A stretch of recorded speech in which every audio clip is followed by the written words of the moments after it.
Hello, how are you? Bonjour, Mme Perron, bonjour. Bonjour. Attends, je vais me brancher. J'espère que vous allez bien. C'est mardi aujourd'hui, le 17 mars. Ben oui, la fête des Irlandais qu'on salue, qui font partie intégrante de Montréal. Gros défilé en fin de semaine. Gros défilé. Oui. Gros défilé. Je suis jamais allé au défilé des Irlandais. Moi, je l'ai couvert. La fête de Saint-Patrick. C'était Patrick.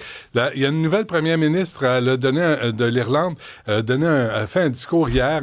Elle a enlevé toutes les références saints, toutes les références religieuses. C'est juste Patrick? C'est juste Patrick. Elle a fait un discours sur Patrick. Fait que je sais pas si c'est Masbourian ou Marcellet ou Lagacé ou je sais pas quel Patrick. Patrick. Mais ils le fêtent pareil. On le salue. Ils vont prendre un coup. Quoi? Mais c'est assez important parce qu'il y a le trèfle à 4 feuilles sur le drapeau de Montréal quand même. Donc, les Irlandais ont pris une place importante. Ben oui, tout à fait, dans l'histoire. Dans le temps où on acceptait l'immigration. Ben oui. Je veux juste aller voir Louis-Olivier Batty tout de suite pour pas lui faire perdre son temps, porte-parole d'Hydro-Québec. Monsieur Batty, bonjour. Bonjour, M. Dutrisac. Ce matin, là, j'ai ramassé ma moumoute dans la rue, là, tellement qu'il ventait, ça n'a juste pas d'allure. Ça affecte... faites-nous un portrait de ce qui se passe là, pour les pannes d'électricité. Écoutez, au moment où on se parle, là, et depuis ce matin, là, je vous dirais que le nombre de clients en panne n'a pas cessé d'augmenter. On est à 310 000 clients environ qui sont touchés par 1300 pannes. Un peu partout au Québec, là, mais principalement en Montérégie, Lanaudière, les Laurentides, Montréal, Laval, l'Outaouais, enfin, pas mal toutes les régions écoutent. C'est pas mal éparpillé, votre affaire. Hein? Est-ce que, quand ça arrive, là, quand ça arrive, M. Batty, est-ce que vous savez les causes des pannes? Ben, on s'y préparait. On a une équipe de météorologues à Hydro-Québec. On suivait ça là, dans les derniers jours. Ceci dit, ça frappe très fort là, ce matin au niveau des rafales de vent, là, 90, 100, 110 km/h dans certains secteurs. Alors oui, on a mobilisé nos équipes. Là, on a plus de 1100 travailleurs là, qui sont au terrain. Mais je vous dirais que les vents qui continuent de souffler ne faciliteront pas le travail de nos équipes là, lorsqu'ils sont dans les nacelles, les monteurs. Aïe. Ça peut devenir dangereux là, avec les forts vents. Ben oui. Donc, tout ça va compliquer un peu le travail de nos équipes aujourd'hui. Donc, on parle de délai approximativement, là, à peu près de quoi pour rétablir? Très difficile de se prononcer là, au moment où on se parle. Beaucoup de pannes, beaucoup de dommages, là, des branches des arbres qui s'abattent là, sur le réseau électrique. Donc, ça va être très difficile. Là, pour l'instant, c'est impossible de donner un délai de rétablissement. Évidemment, on va faire tous les efforts nécessaires pour qu'un grand nombre de clients retrouvent l'électricité d'ici la fin de la journée. Mais je vous dirais qu'il faut peut-être falloir être un peu patient. Oui, puis il faut juste préciser, là, les pannes d'électricité à Cuba, c'est pas de votre faute. Là. Ça vous concerne pas, là. Vous n'êtes pas responsable de ça. Là. Non, on n'est pas rendu jusque-là. OK. Je voulais juste... Puis l'idée d'ensevelir des fils, là, est-ce que ça va... Est-ce que c'est réaliste, ou M. Batty, ou faut même pas y penser?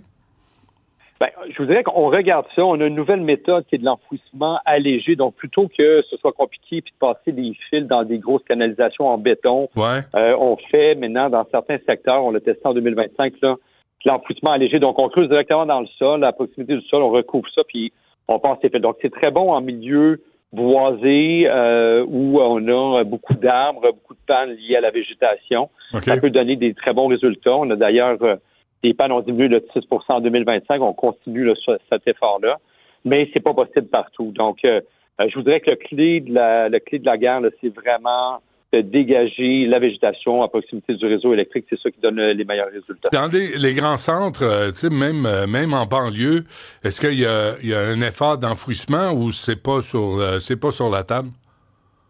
Ben, déjà, il faut savoir qu'à Montréal, près de 50 du réseau de distribution est enfoui. Donc, ça, c'est quand même très bon. Mais lorsqu'il y a des nouveaux développements, c'est beaucoup plus facile de le faire. Donc, lorsqu'il y a des nouveaux développements urbain, là, c'est plus facile de penser déjà à faire du réseau enfoui. Okay. Mais lorsqu'on est dans un réseau déjà existant, bien évidemment, c'est toujours plus compliqué. C'est comme quand on fait des rénaux à la maison. C'est toujours plus facile de passer quand il y a déjà quelque chose de construit que quand on fait du neuf. Il faut ouvrir les murs, hein, puis c'est pas toujours possible d'ouvrir les murs partout. Bon, ben on va suivre ça. Lâchez pas. Saluer toute l'équipe. On sait que dans ces moments-là, on apprécie le travail des employés d'Hydro-Québec, M. Batty. Merci de nous avoir parlé. On apprécie. Merci beaucoup. Bonne journée. Au revoir. Non, mais monter, grimper pendant qu'il vente, là, ça défrise, là. Ben, ça donne mal au cœur aussi, là. T'aurais la nausée. Fait que tu lis pas en voiture non plus. Ben, j'ai mis quelque chose sur mon cellulaire. C'est quoi? Ça fait des petits points puis ça bouge. Il semblerait que ça aide au mal des transports. C'est vrai?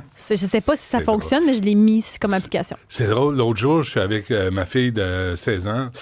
Puis je dis, regarde donc ça pendant qu'on roulait.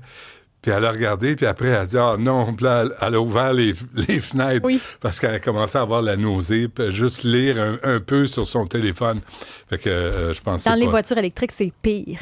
Pourquoi? Pour ceux qui ont le mal des transports, là, de la façon que ça freine, le fait que le véhicule est lourd, puis c'est le gars derrière le volant. Aussi qu'il n'y a pas de son.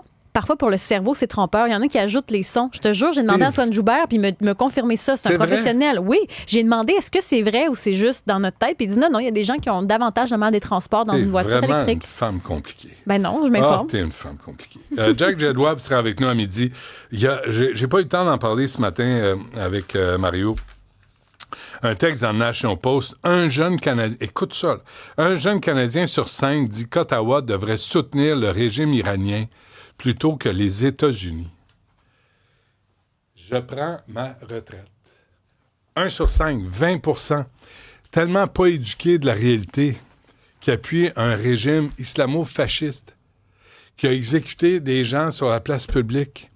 Il y a Mme Kazemi, une Québécoise, en 2003, une photographe cinéaste qui est morte à Téhéran.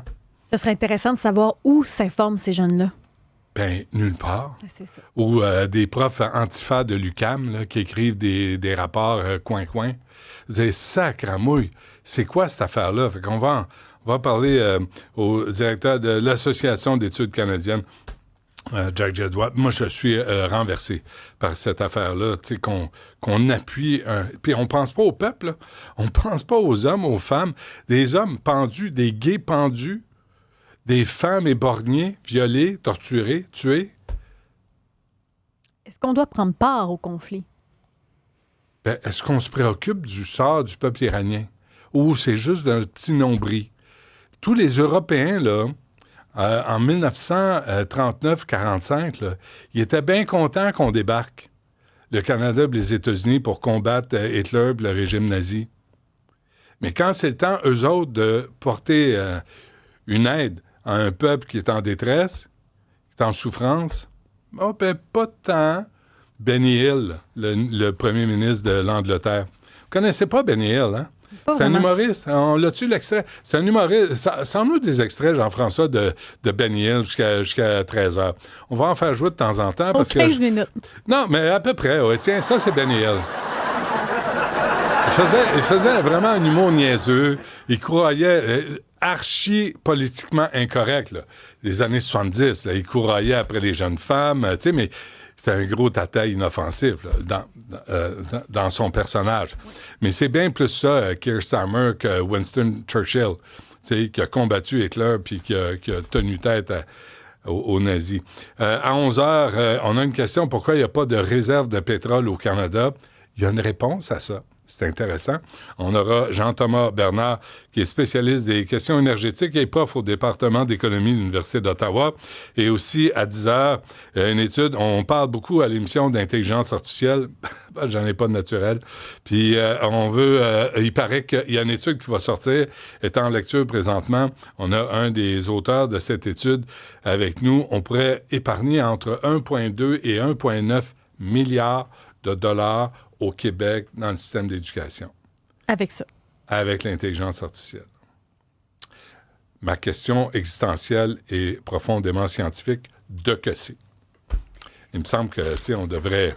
En tout cas, on va en parler tantôt. Bien, surtout qu'il y avait une étude là, qui disait qu'on est en train de prendre tout ce que les journalistes canadiens font comme contenu, puis on l'utilise gratuitement sur l'intelligence artificielle. C'est comme ça qu'on entraîne les modèles. Oui. Puis l'effondrement économique du journalisme. C'est clair. C'est clair. Puis des bureaux d'enquête comme on a ici, là, ça disparaît un après l'autre. Ça disparaît. Les salles de nouvelles disparaissent. Et pendant ce temps-là, je vous rappelle, je sais que vous avez voté pour Mark Carney, je sais que vous l'aimez, je sais que vous l'avez en haute estime. Mais je vous rappelle qu'en juin dernier, il est allé faire le beau devant le GAFAM, Google, Apple, Facebook, whatever, fuck ever. Puis puis Amazon, puis elle a dit non, la taxe de 5 on n'en veut pas. Ça aurait ramené, je pense, 1 milliard là, pour les médias traditionnels. Non. On laisse faire. Carney a peur de son ombre. Pour ça, il va se cacher partout. Il n'est jamais au Canada. Là, c'est encore pire que le GAFAM. Là. C'est d'absorber littéralement l'information et le travail. C'est encore pire. De voler l'information. À 82 il n'y a aucune source. Dans les 4 modèles que David Proulx nous parle tout le temps, d'intelligence artificielle, à 82 il n'y a pas de citation. On ne dit pas où provient l'information. Ouais. Alors, profitez-en, parce que d'ici 5 ans, là, toutes les émissions de radio vont être animées par un robot.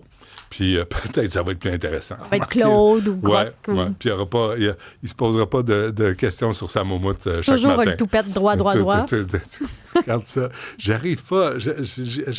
Mais je pense que c'est juste toi qui vois que tu as le toupette mêlé. Moi, je trouve que tes cheveux sont bien placés. T'es bien fine. As-tu vu ça, le cimetière Côte-des-Neiges? C'est la nouvelle? Dis-moi en plus. Raconte-moi. Coudonc. Tu sais, le concept de repose en paix, là, fini. Pas tant, non.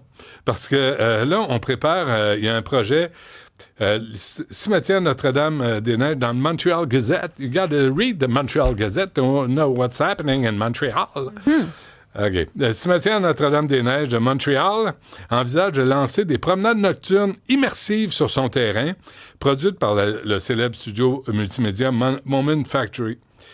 Bien que le cimetière affirme que le projet est encore à la phase exploratoire, ce qu'on nous a répondu, on a appelé, on les a invités, ils ne veulent pas venir.